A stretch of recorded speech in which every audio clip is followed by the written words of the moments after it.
Hey everyone, welcome to the channel. My name is Richard, and these are the worst songs I heard in 2023. Whereas top 10 and other lists I make a far more structured approach, this is going to be much more of a loose video. There's no sorts of ranking to any of these, but you know, feel free to put any of these 12 songs as the worst of the list and you're probably right.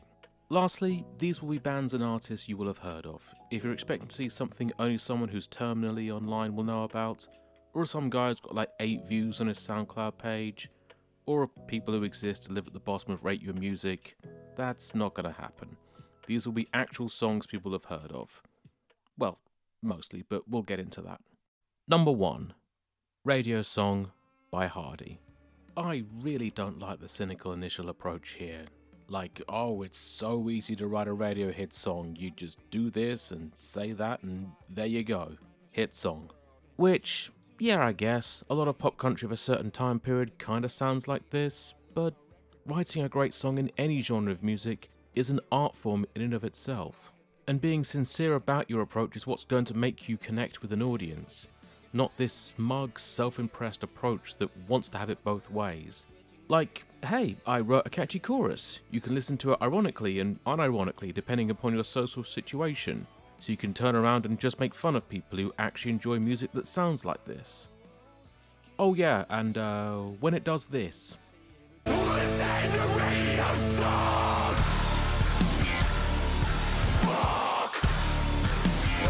So roughly 120,000 new songs are uploaded to Spotify every single day. That's a lot of music, and I'm willing to put it out there and say, on the day that this was released, nothing else sounded like this song. And for that, respect. Doing something that sounds different to what everyone else is doing in music is hard, and experimentation in music can lead to some truly revolutionary discoveries. I've not heard another song in my life like Radio Song by Hardy. So, well done on that front. However, the results of your experimentation have led to someone randomly yelling fuck in a song over some generic metalcore riff, and then just going back to beers, trucks, and moonlight 10 seconds later. It literally just feels like 2 different songs have just been Frankenstein together. And I'm absolutely going to need compensation for Whiplash, Hardy. Can you get to that after you finish apologising to WWF fans, please? Like, seriously, do you know how low the bar is in terms of music for WWF fans?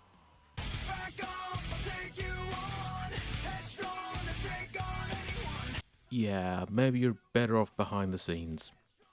You know, before you get hit with a steel chair. Number 2. What the Hell Are We Dying For? By Shawn Mendes. As someone who spent the entirety of Wonder just wanting to give this guy a hug, a man who not so much wears his heart on his sleeve, but wears everything else that bleeds there too, there was just an uncomfortable rawness to that record that, while compelling, just led me to ask, dude, are you okay? Like, what's going on here? Here, take another hug. It's free. Let's get you some warm cocoa and a heated blanket. But this was just a one-off single, clearly written about the maybe on again, off again, on again. I don't know. Please don't make me spend my finite time on this earth researching the relationship timeline between these two. I think it's done. At least this song makes it pretty clear that it is. The cover art shows the smoke travelling across the skyline from the Canadian wildfires of last year that affected and devastated millions of lives. But Shawn's over here like, yeah, the devastation upon our environment and the generational effect that this will have on people's lives for years to come is bad, sure. But what about our relationship? Where are we right now? That's the real question I have. And once you're past how tone-deaf that is, you're just left with this overwrought, desperate cry of what the hell are we dying for? What the hell are we dying for? I see it in the news. I see it in your eyes. Which is as laughable as it is kinda pathetic.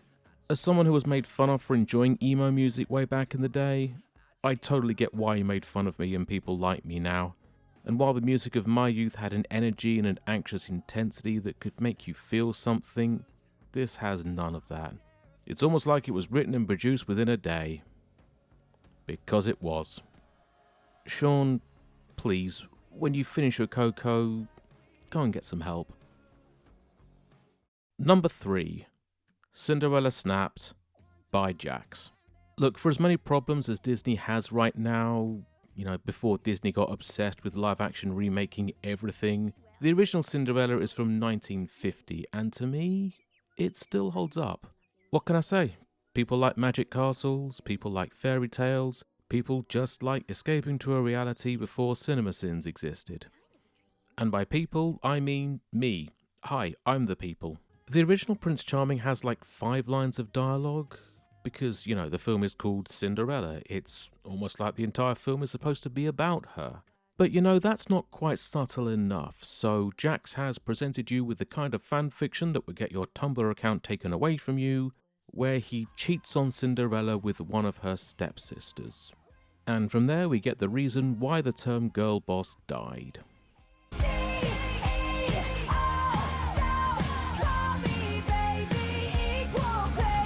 If you're the CEO, it's your business. You stand to make more money than everyone. Wait, what? Snow White? I thought this was about Cinderella. What in the Ralph Rex the internet is going on here? If it wasn't for her hair, she wouldn't have been able to escape her psycho mother in the first place. She had other priorities. Sure, why not? Rule 34, there are no exceptions. Have fun. She already was. She just wanted more to life. Did you even watch this film? She was working hard to try and afford to run her own restaurant. And she did in the end, an actual girl boss. Not sure what this has to do with biomedical studies. This all just leads me to believe that Jax has never actually watched a Disney film in her life. I could go on, but I think you get the point. This entire song just wants to make this bold statement on feminism, but moves slightly to the side and you'll see it's paper thin and lazy to boot. It barely feels like it was even written by a woman at all, just a strictly focus group tested idea of what a woman pushed to the limits of herself is. Throw in a bunch of faux power empowerments that are about as plastic as the song's production, that's trying to do something between Pink and Fall Out Boy.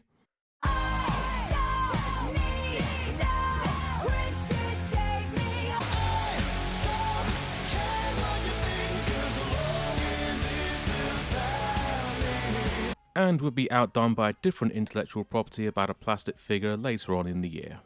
If I were a woman, I'd be insulted if this is how someone might see me, but I'm not, so I'm just embarrassed. Probably my least favourite song of the year if you had to push me for one, but it's got competition for sure. With number 4, McFly, Where Did All the Guitars Go? I mean, the title says it all, doesn't it? You just have to say it to yourself to know exactly what you're getting yourself into here. No song that calls itself Where Did All the Guitars Go is going to be about anything else than what you think it's going to be about.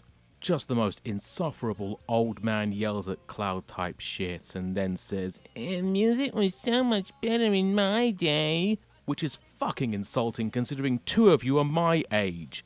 You don't get to go full boomer when you're still under 40. My God.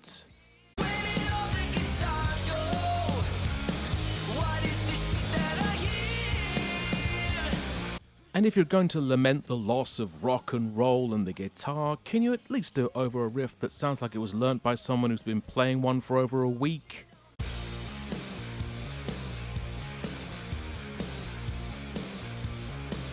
I'm not the biggest fan of AC/DC by any means, but this is how I imagine they sound to people who don't like them. Many things need to happen in rock music. Number 1, rock-leaning radio stations need to discover, play and promote new and exciting bands. 2, people who haven't changed the radio dials in their cars for years and insist that rock music is dead need to make a conscious effort to actually go and find something new that they like and support it. I'm not trying to sound preachy, but there are enough streaming services out there and your new favourite band isn't just going to turn up in your living room. The next time you can't find something to watch on TV, open up one of them and start exploring. I guarantee you will find something amazing that you love. And lastly, number 3, these 4 idiots need to stop asking where did all the guitars go. The guitar is doing just fine. Better than ever, in fact. But whatever. Guess I'm in my boomer era now, apparently. Now, if you'll excuse me, a cloud needs yelling at. Number 5, okay, this one's audience participation. any AI cover you heard in 2023. Okay, I'm cheating here, but I'm trying to get ahead of the AI in music talk in some way. Timestamps are below if you want to skip to the next one, because the AI in music conversation is not a fun talk to have right now. This one here was just the worst example of the many AI covers I heard in 2023. What can I say? If you program the computer-generated voice of someone who died tragically young to sing a song that is already pretty terrible, yeah, that'll get you to the top. And whoever generated this probably doesn't see it as something they're doing wrong. The AI software they used for this, at least to them, is just a toy, which they see everyone around them using. It can do an endless possibility of things imaginable. So, take a popular singer, sing a popular song, easy views. Tell me why they have to go and make things so complicated. Yes, AI Gerard Way. The argument of the application of use and the extent of how much of AI in music sure is complicated. Will you count me in? Absolutely fucking not. The main problem, and the key word I said earlier, is generated. The software itself doesn't create, it generates.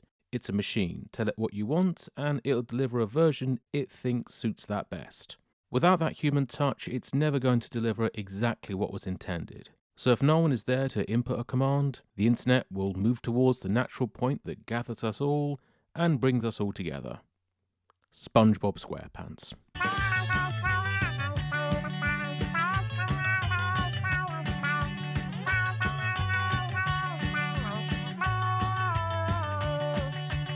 This isn't to say I think AI in music is all bad. James Blake made that ambient album using AI, which I really enjoyed.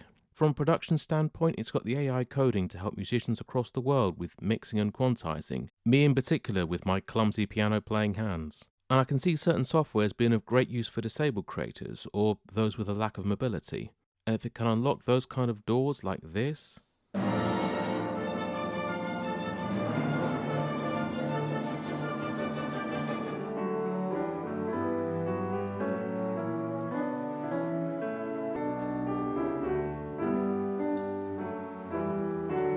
then that can only be a good thing.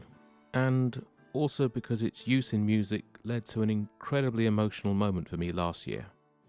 Without the use of AI in music on John's vocals, this song would have been lost to the archives of time forever.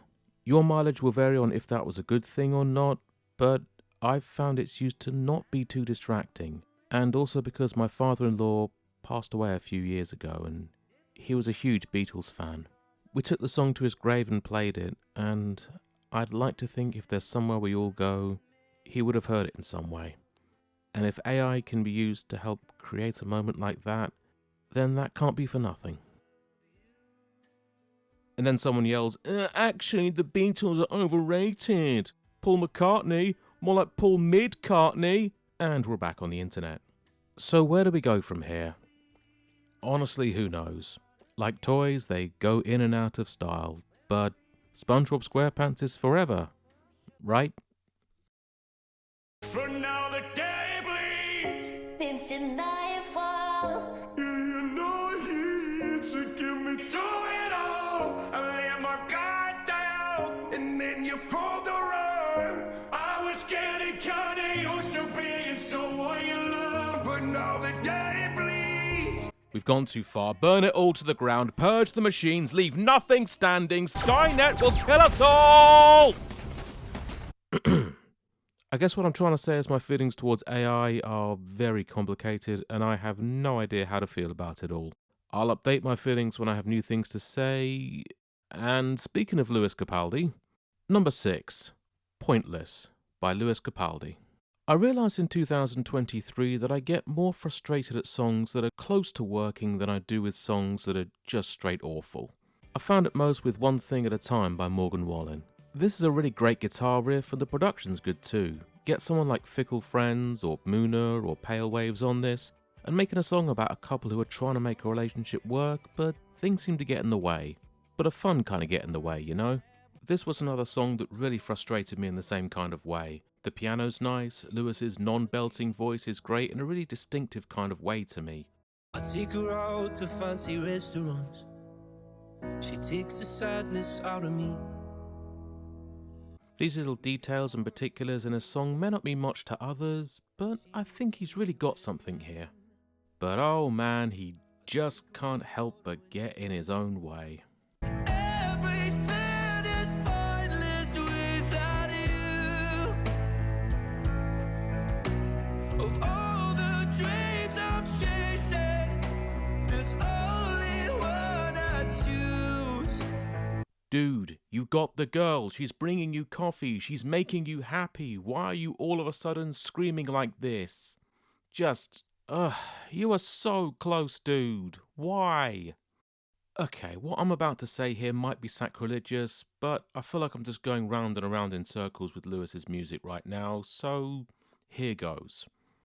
What if you took this funny, comedic personality kind of guy all over your own social media and put him into your music? I'm not saying go full Bo Burnham, or if you want a less contentious comedy musician, Bill Bailey or Tim Minchin, just a bit of sly humour or dry wit, akin to something like the Divine Comedy or Alex Cameron or Ben Folds 5. I don't know, there's a good artist in here trying to come out, and I want to see that happen. And I also want you to get better, dude. Hope you're doing okay. Number 7, Psycho, by Anne-Marie and H. While we're in the UK, in a year of very questionable sampling and rewritten interpolations, here we have Anne-Marie by way of Mambo Number 5. No, really. You met up with Veronica late last night. You had a bit of Eleanor on the side. Was chatting up Anita all last week. Okay, first of all, how dare you stand where the king once stood? A little bit of timber and a sword, a little bit of fixing, that's for sure. And second, no one actually believed that Lou Bega had all these women lined up. It was clearly a joke. Not a single soul in the universe takes a song like Mambo Number 5 seriously. But here, we're reinterpreting this and we're turning it into relationship melodrama that's giving me Eamon and Frankie type vibes, with a level of obnoxious to match. Oh no, you got to be kidding. You said how much you respect women. Oh, and the horn from my car is on the chorus. I'm the psycho. I'm the psycho. Oh, I'm the psycho. Everyone give it up for my car horn. MVP performance for sure. Oh, and H is here. I think I pronounced that right. Not to be confused with this H, as funny as that would be. Oh, don't wait, babe, I ain't finished. All in my face, girl, you tripping. What an absolute charmer. From a sound standpoint, it's the most unpleasant listen I've probably had in 2023, where every 2 seconds could be a worst 2 seconds of the year contender, and every second I've played for you here just makes me feel guilty for bringing it to your attention. Sorry about that. Moving on. Number 8, Meghan Trainor, Mother. I'm sorry, I just can't hate this as much as some of you. It's terrible, like really, really bad, obviously, but I don't know, at this point it's just funny. This song is just Dear Future Husband 2.0, but now she's married and throws in a verse for him. Y'all need a masterclass from my man. Learn how to satisfy like he can. But, you know, she's still gonna talk down some random guy who, at this point, I think she's just made up for the sake of it.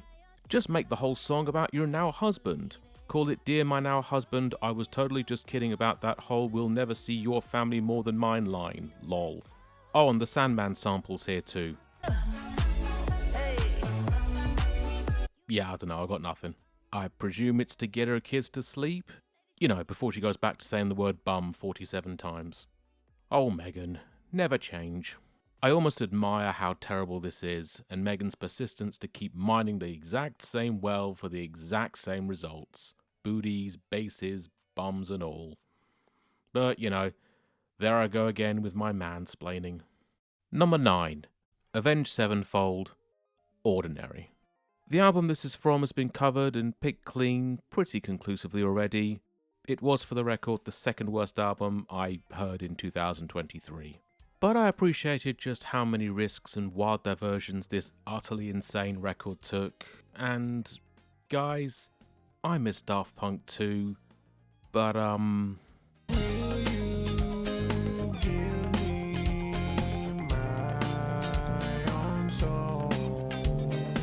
Not like this. Not like this either. What the hell even was this? And now for the worst album I heard in 2023. Number 10, 30 Seconds to Mars. Stuck. I was never much of a fan of this band. They had a few good songs I could get behind, but here, I think we all knew after America that this band was done. So they talked about growth and maturity and changes, and yeah, I've seen this so many times before. This is just musician talk for we're going to try and chase the biggest trend right now. AKA whatever Imagine Dragons and Maroon 5 are doing right now. And by right now I mean 5 years too late. But hey, it must be hard to get decent Wi-Fi on that cult island of theirs. Sometimes the news travels a little slower. An utterly noxious and pretentious air hangs over this song and the entire album itself.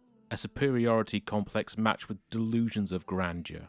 Thinking what you're creating is so revolutionary, so different, so creative, but, you know, we still want it to be commercial enough to play over an advert for an Apple iPad.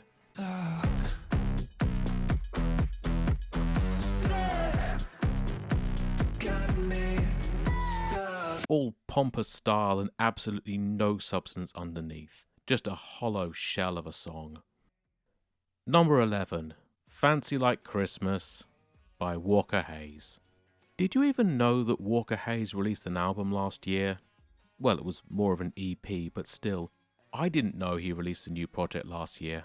I've spoken previously at length about how much of a great songwriter I think Walker Hayes can be, and I will even stick up for a song called Taylor Swift. Watching her, watch your hero, singing every single word to every song. In the nosebleed, smiling like we had VIP passes on. There's a sweet kind of sincerity to this, and in an era of songs called Billie Eilish, Lady Gaga and Dua Lipa, I think there could have been room at the table for this too. But that's for his record label to take the blame. And for all the good songs I can point to and recommend, and no, if you listen to the 11th track on this album, I swear, you gotta believe me, it can't change the fact that, yeah, he did still write Fancy Like. Gotta go with what pays the bills and puts the Bourbon Street steak on the table, I guess. And that Christmas song market is lucrative if you can get your foot in the door, so naturally, best I can do is awkwardly smash the two together. We watching Home Alone, yeah, you know Apple finna drop another iPhone. Eggnog with your fruitcake, go cheese, it's your birthday. Hope it's Santa gonna leave an Applebee's gift card. Fancy like big buck on a wall with a red nose on it. Laid lamp with some fishnet hose on it. It took 12 attempts to get through this one all the way. It was a tough listen. But at least he appears to be embracing his one big hit. Appears he's made peace with it, and I think it's time I made peace with the whole Fancy Like thing too. I mean, this is still terrible, but who even cares at this point? Clearly not whoever did this hilarious cover art. Literally just photoshopped the colour red in a hat. God bless you, Walker Hayes. Hope the Applebee's money keeps your bills paid. And lastly, number 12, Maroon 5, Middle Ground. What? You thought you'd make it through a worst list on the internet and not hear the words Maroon 5? Come on. I need peace, I need hope, I need guidance. I need more than myself.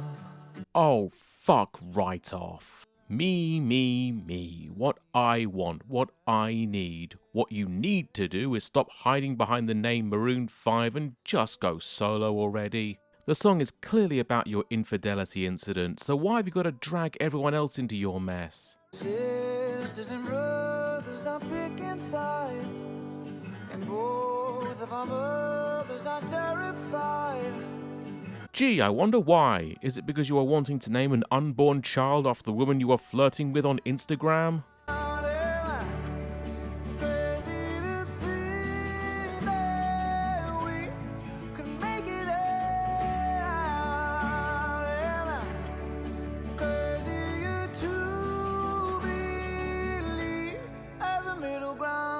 Yeah, come on, I just want to reach a middle ground. Get the hell out of here with this Kumbaya Chicago-esque adult contemporary shit. Yeah, no, we're done here. Get this nasty, narcissistic, gaslighting trash in a landfill where it belongs. And let my boy PJ Morton go so he can make more music on his own that actually has some dignity and a soul. shame, an endless level of shame upon you for this, Adam.